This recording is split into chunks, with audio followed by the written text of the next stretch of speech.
శ్యామలాదేవి ఎవరండి అంటే, మీరు లలితా సహస్రనామంలో చూస్తే సంపత్కరి సమారూఢ ఆ నామం దగ్గర నుంచి చూస్తే కనుక మీకు 4 శక్తుల్ని వర్ణిస్తారు. సంపత్కరీదేవి, అశ్వారూఢాదేవి, వారాహిదేవి అని.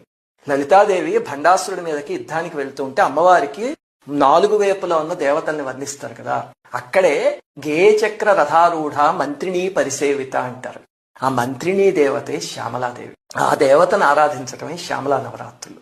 శ్యామల అమ్మవారిని ఆరాధిస్తే చాలా ప్రయోజనాలు ఉన్నాయి. అందులో 4 ముఖ్యమైనవి ఉన్నాయి. మొట్టమొదటిది ఏమిటంటే అద్భుతమైన వాక్కుని, విద్యని ప్రసాదిస్తుంది తల్లి. అసలు చిన్నపిల్లలు కానీ లేకపోతే మనలోనే నేర్చుకుందాం ఏదైనా అనుకునే ఉద్దేశం ఉన్నవాళ్ళు శ్యామలా నవరాత్రులు చేయగలిగితే కనుక వాళ్ళకి ఆ విద్య వెంటనే అంటుకుంటుంది, మంచి జ్ఞాపక శక్తి కూడా వస్తుంది. అలాగనే ఉద్యోగాలు కావాల్సిన వాళ్ళు, ఉన్నత పదవులు కావాల్సిన వాళ్ళు, అంటే ప్రమోషన్ లాంటి వాళ్ళు ఆ తల్లిని పూజిస్తే కనుక వెంటనే లభిస్తాయి అవన్నీ. శ్యామలాదేవి ఎవరండి అంటే, మీరు లలితా సహస్రనామంలో చూస్తే సంపత్కరి సమారూఢ ఆ నామం దగ్గర నుంచి చూస్తే కనుక మీకు 4 శక్తుల్ని వర్ణిస్తారు. సంపత్కరీదేవి, అశ్వారూఢాదేవి, వారాహిదేవి అని. లలితాదేవి భండాసురుడి మీదకి యుద్ధానికి వెళ్తూ ఉంటే అమ్మవారికి 4 వైపులా ఉన్న దేవతల్ని వర్ణిస్తారు కదా. అక్కడే గేయచక్ర రథారూఢ మంత్రి